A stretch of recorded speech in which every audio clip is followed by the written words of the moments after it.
Alright, so I'm officially laid off now.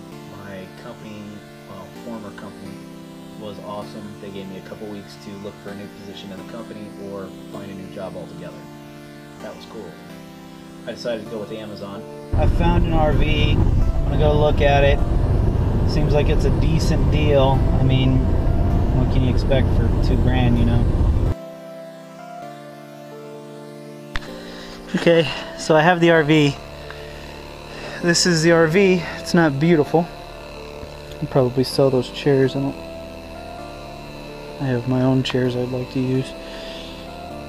But I slept in it up there last night at the U-Haul place. So that's pretty much it.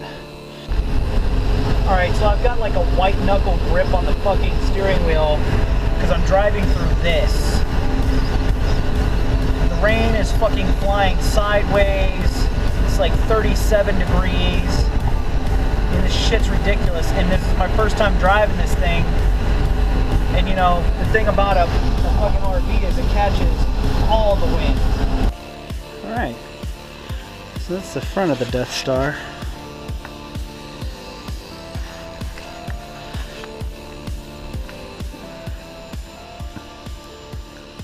It's a 1979 Chevy Globe Star. But I'm gonna replace this with Death. So it'll be a Death Star, because I figure that's really the way to go. It's got, I haven't tried to pull it down yet. Alright. I haven't tried to pull this down yet. So I don't know how big the tarp is. I don't know what those are called yet. I have to figure that out. So I just saw the door close. It has rooftop access. So let's get up there.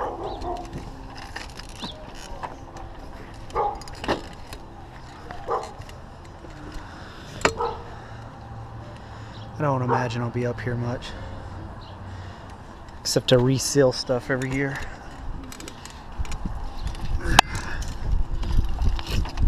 Alright, that's storage.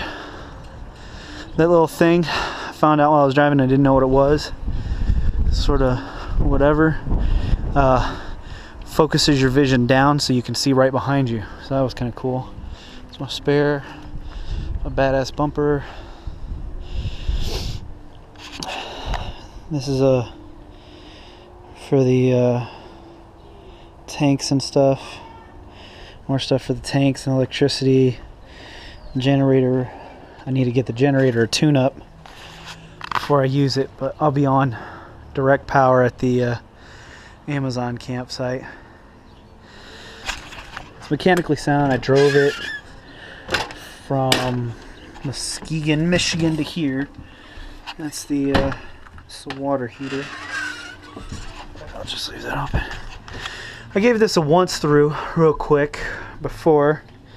So this is my bathroom. Still got to clean it. The problem that I can see is that goes straight out. So I'm gonna have to put like a temp floor there. More storage here.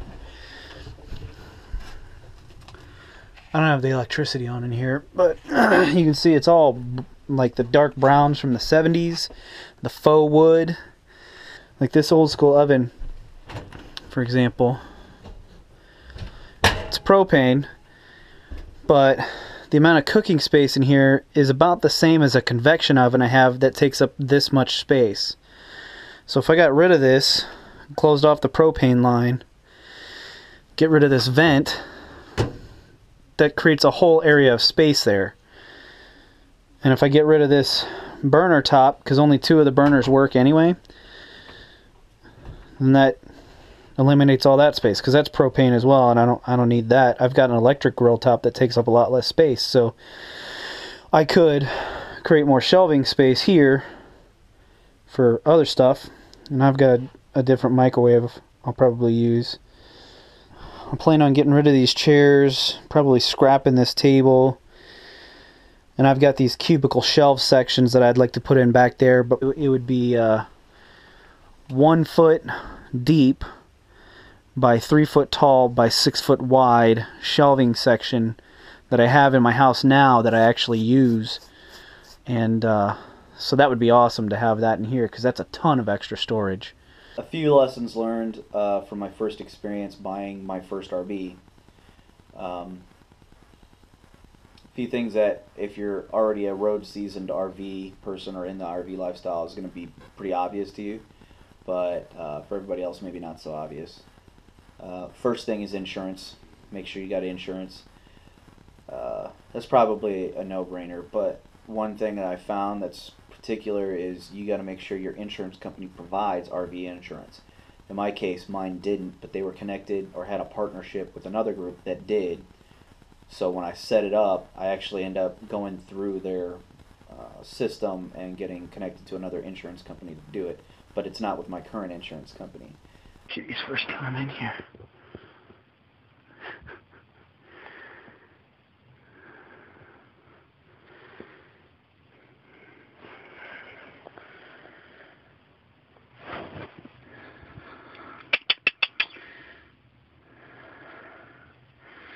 A lot more windows in here. Lesson number 2, check the weather where you're going if it's more than like an hour away. In my case, it was Michigan from southern Illinois. I rolled out of here, it was 70 degrees, and I just had house slippers and a t-shirt on, and pants. Actually, I had them zipped off into shorts.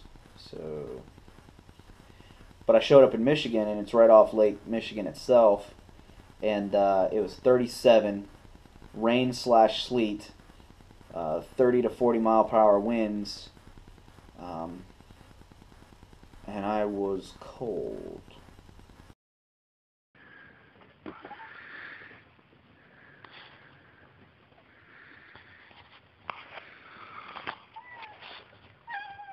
Yeah. Hi.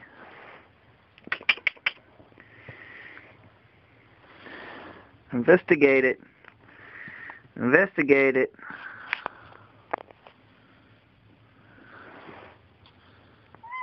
Yeah. Come on up. If you're going to have to tow a vehicle, I didn't think to check this because I've never owned an RV. I figured you just hooked up the tow dolly, strapped the car on, and you went.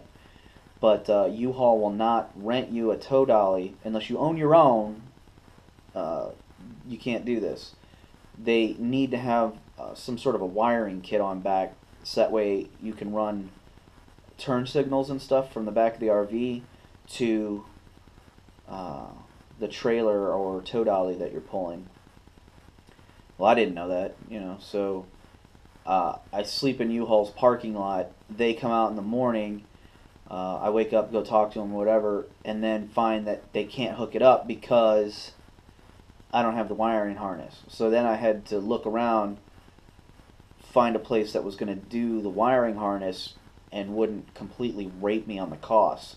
Now I ended up calling the guy I bought the Death Star from, and he was pretty cool about it. He told me where he went, and they were pretty good. Like, my first quote when I was looking by myself was like $250 to plug 4 wires in, which was stupid.